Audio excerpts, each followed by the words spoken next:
Hey, how y'all doing? People, it is Wednesday, hump day. We're halfway through this shitstorm of this week. This week. We had a shitstorm last week we had to get through. We're halfway through with this shitstorm. And we can be looking forward to the weekend. So get that beer and bud ready and get that beer ready to get iced down. So what in the world's going on? Well, last night I'm telling you, I was dead glued to the TV watching the returns, especially coming out of Ohio last night, and paying close attention to that race up there. And between, Troy Balderson and Danny O'Connor. Danny O'Connor is the Democrat, and Troy Balderson is the Republican. Now, this district has been in Republican hands for close to 40 years. And so making a big dent there is no little accomplishment for the Democrats. But right now, the race has not been declared yet because Troy Balderson has 50.2% of the vote. Danny O'Connor has 49.6% of the vote. Very close. About 1,700 people, I think they said. There's still about 8,000 provisional and absentee ballots they got to count, which I'm hoping are going to lean more Democratic, and we're going to make that up. But there's one other guy on the list last night, and I'm going to throw this in just because it points to what I've spoke to before.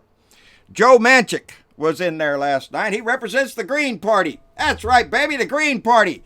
They got 6.6% of the vote last night. You add that 0.6 to Danny O'Connor's, you got a dead tie.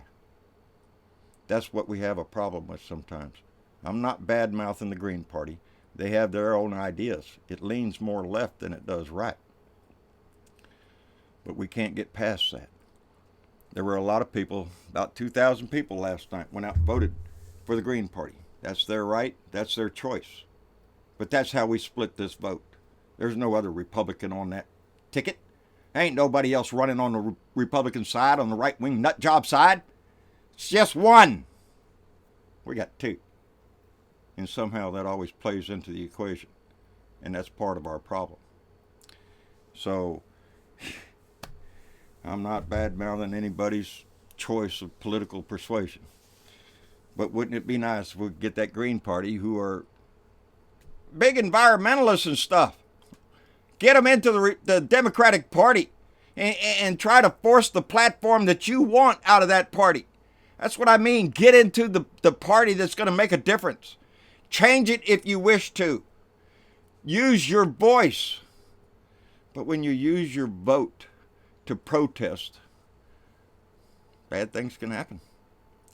Anyway, what's going on in the news? I was watching that Ohio race. I was just so interested in it.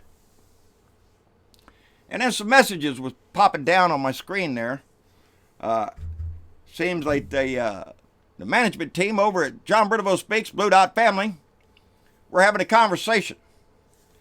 And I couldn't help but follow that conversation. That's their page over there, and I highly appreciate this, that they do for me, and spreading the word. And Candy Guidry, Monica Burns, I think is how you pronounce her name, Joe Riddle, Cat Bell, Don, the guy that founded it. These are people that wanted to get involved because they see a problem going on. And there's a lot of things that motivate people to get involved. And Monica's reasons are heartbreaking. I talked to her last night. We was writing messages back and forth. And she asked me if I could speak to the problem of opioid use in America. And that's a big political thing. We've been seeing all sorts of news reports about the opioid crisis. It's been going on for a while. I looked this morning, looked on CNN online, MSNBC, New York Times, NPR, looked all over this morning. There wasn't a single story on opioids. Nothing. Nothing in the news. No conversations. When Monica wrote to me with the particulars, I said, well, give me the particulars of the story. If I'm going to talk about it, I want to know. But what she wrote, I can't add to. I can't express in my language, in my words, in my thoughts, just what prompted Monica to get involved. I'm going to read you her letter.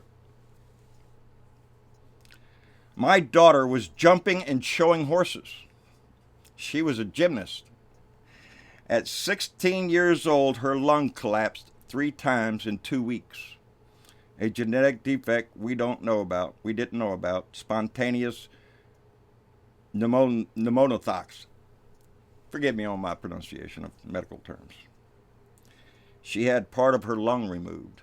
That's got to be rough. 16 years old, so active, and then to have a collapsed lung and have to have it removed. That's traumatic. She had part of her lung removed. Then she got prescribed pain meds. Lots of pain meds and Xanax. We didn't know the danger. After many years on that, she was suddenly cut off all meds. She had a major seizure from stopping the Xanax. She went to buy opioids on the street and then turned to heroin when the pills were too expensive. She stole from us. She stole her son's Xbox. She abused me for money. She crashed 4 cars. The last one my husband and I are still being sued for. She had 3 babies who were born addicted. We sent her to treatment many times. The last time was to Hawaii, but she left after a week. She stole credit cards and checks. She destroyed our house. We're still trying to fix the damage after 2 years.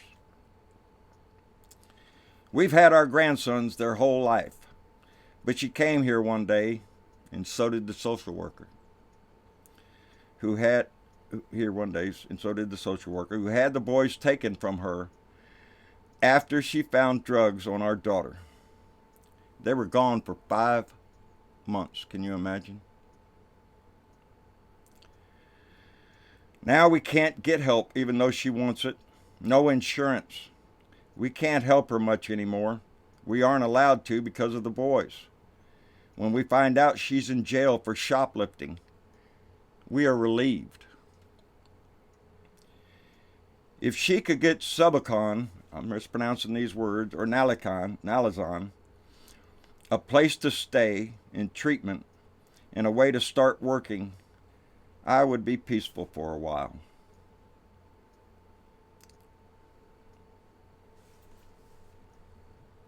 It's a crime.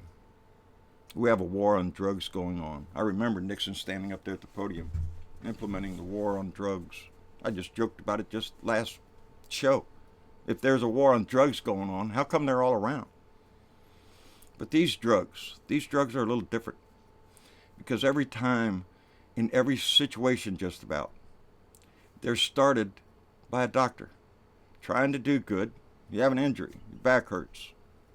Got to start on these pills. But pretty soon those pills become addictive. And when your doctor says, well, I can't give you any more of those, what are you going to do? You're sick.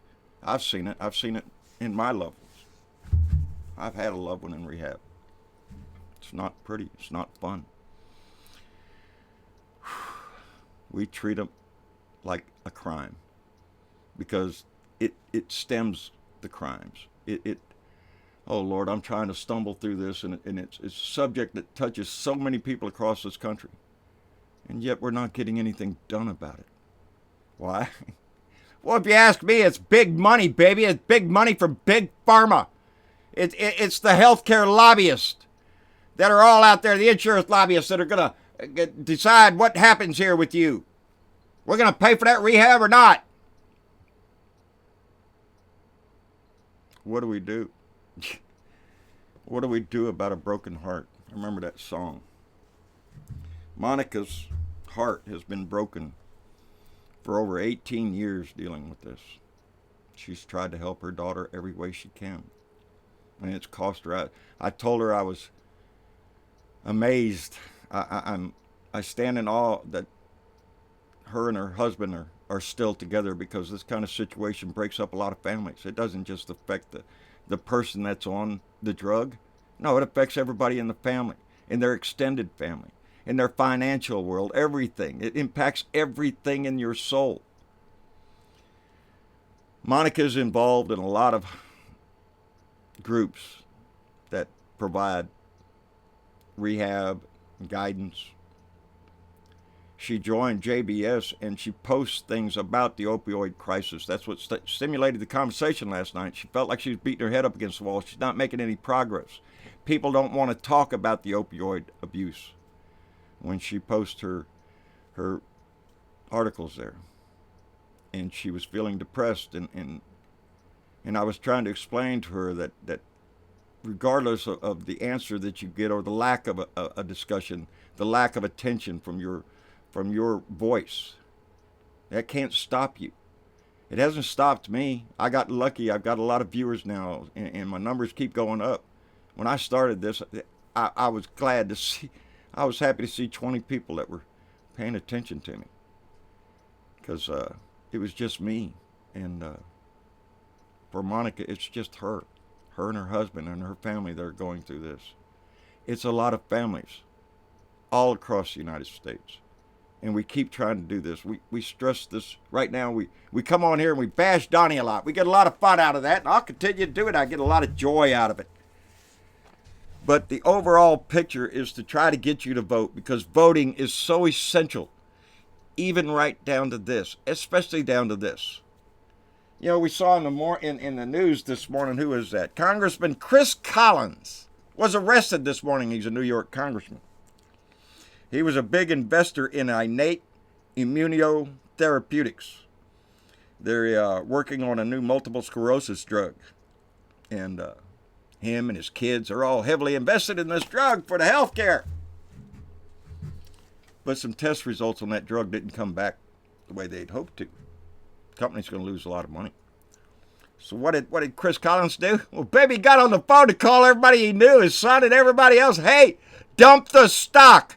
Dump the stock because we're going to lose a lot of money. Insider trading.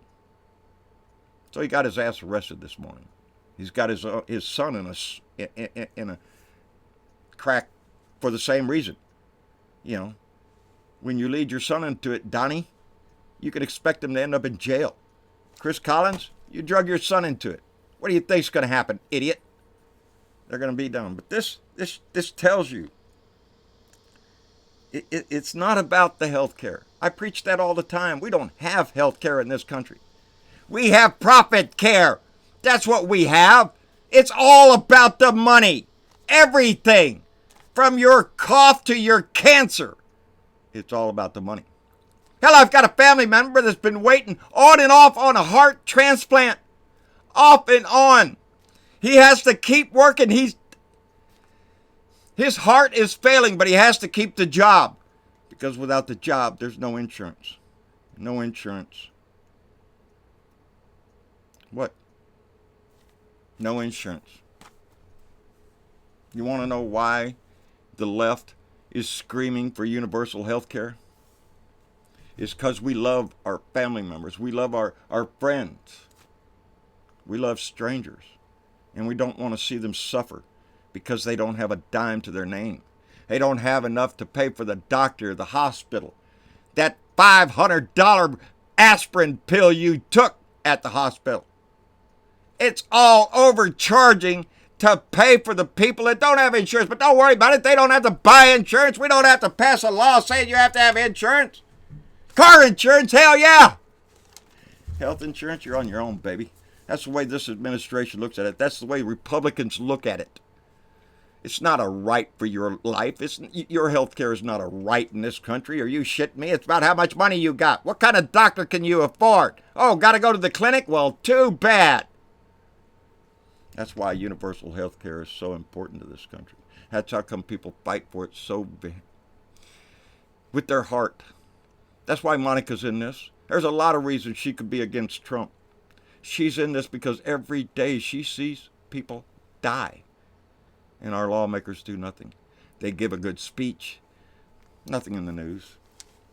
I watched a story not long ago. I spoke about it on my show, a 60 Minutes interview or program, article about opioids. in the distribution of opioids and how the DEA was cracking down on distributors of massive amounts of opioids.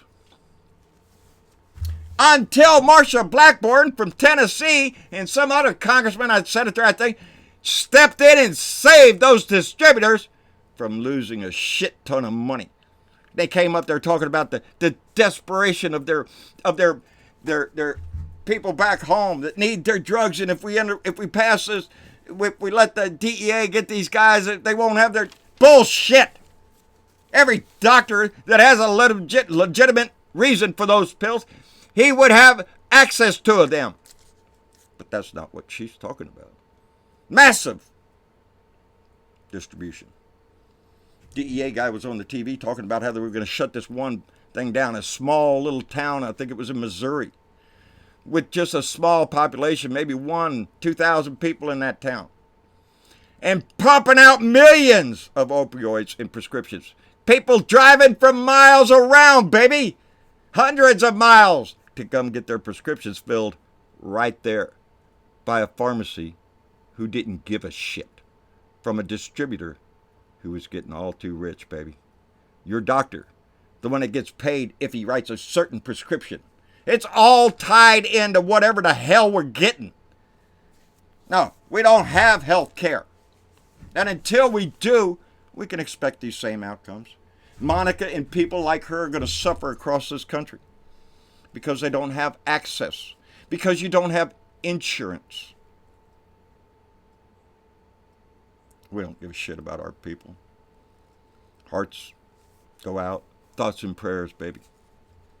Hope you get over whatever it is that you got. But we're not willing to force our legislators to give the health care in this country that is so rightly deserved by everybody here on equal footing. There should be no, oh, well, you're a star, baby. Come on, we got this hospital room for you. You'll have servants waiting on your ass. Finest medical care money can buy. Got no money? Tough shit. And that's what the Republican Party is throwing at you. Tough shit. You're sick? Tough shit. You broke your arm? Tough shit. You need a heart transplant? Tough shit. Get some money. Don't lose that job, baby. It's the only insurance you got. I don't know how. I told Monica I don't know how to address this. How do you reach out to people and talk to them about something we all know about, that it touches so many? But our lawmakers turn a blind eye to it because of what? Citizens United and God knows what else is going to come along after the new Supreme Court gets in there. We'll be able to have just money truckloads just backed up to a candidate and just unload it. Just dump it out there on the ground so he can waller in it. So he passes the laws that they want. That's who controls our health care. That's how come you can't afford insurance right now. It's sky high, baby. Health care in this country. Best in the world? No. I don't think that anymore. Highest cost in the world? You bet your ass. Yeah, I got gored by my goat. It was getting bad. I packed it with some penicillin cream that a friend of mine had picked up in Mexico for me. Right over the counter, penicillin. It's in a salve. Here you go. You got an infection smeared on it. It appears to be doing a whole lot better. You can't do that here in the United States. You can't go in there and say, oh, I need some penicillin cream. No, you ain't going to get it, baby. That's a prescription. You got to go to the doctor. How much is that going to cost you? Well, hell, you got insurance? No? Well, tough shit. We've seen insulin drugs, life-saving drugs in this country, go up by hundreds and hundreds and hundreds of % in cost to the consumer. Not to the maker. It's still making his cost to make that drug is still the same as it's ever been, baby. But they can jack it up because they will not get any opposition from our lawmakers. That's too much trouble for them. That's work.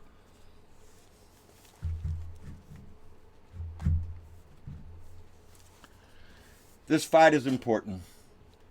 The importance of us voting and voting as an informed person will hit every portion of this country on every subject from opioids to immigration. And there's only one side that's standing up for what I feel is a benevolent society, that we take care of the sick, the elderly, the homeless, the destitute, those, the one our Statue of Liberty cries out for, those, along with the rest of us, all deserve a free society that cares about all of us. But we don't have that yet.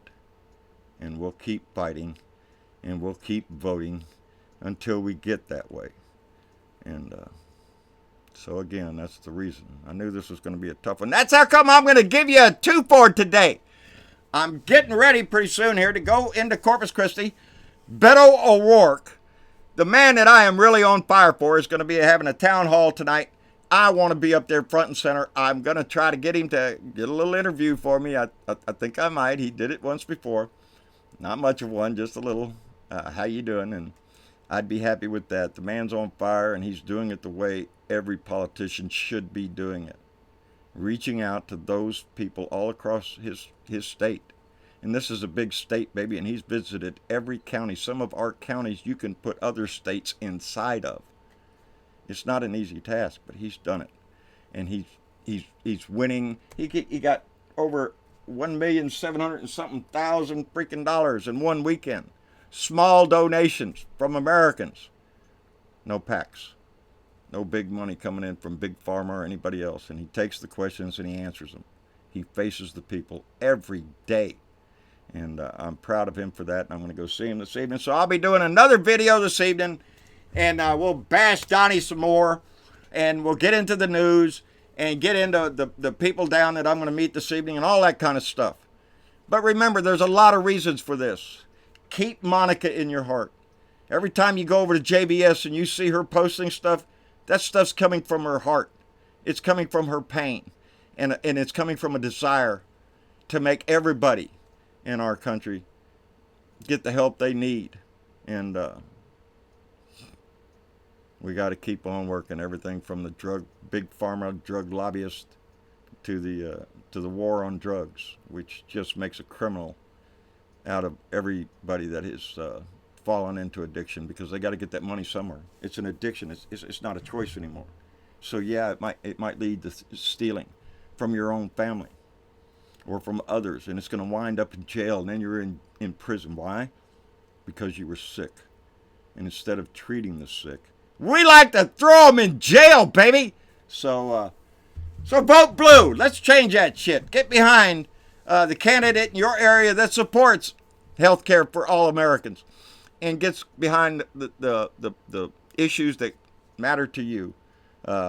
I knew I was going to stumble through this because it's not an easy thing to do, especially when you know somebody that is just heartbroken every day and sees the destruction of other families. And they all can't be all something to laugh about all the time. Anyway, like, share, and subscribe. John Burdavo, a Blue Dot in Texas on YouTube. John Burdavo on Facebook. John Burdavo Speaks, Blue Dot Family. Go by. Join the family. Get involved in the discussion. Say hello to Monica and lift her up a little bit if you can. She's working hard, just like Joe Riddle is. He's doing his video there, the Saturday Night Massacre. He started a new page. These people are involved and they're trying to make a difference. Just like I am, just like other people that turn on their camera and yak their head off. We're all trying to make a difference here and trying to motivate everybody to get out and vote. Because it has to be everybody. What we see in Ohio, although it's a great accomplishment, we need a landslide, baby. And part of the problem is people who don't vote. And so get your ass out and vote. At Blue Dot in Texas on Twitter. And you may say that I'm a dreamer, baby. But I'm not the only one. There's lots of us. So keep dreaming. Get somebody to vote with you. That's always the best thing you can do. I'll see y'all later this evening with part 2. We'll see y'all later. Bye now.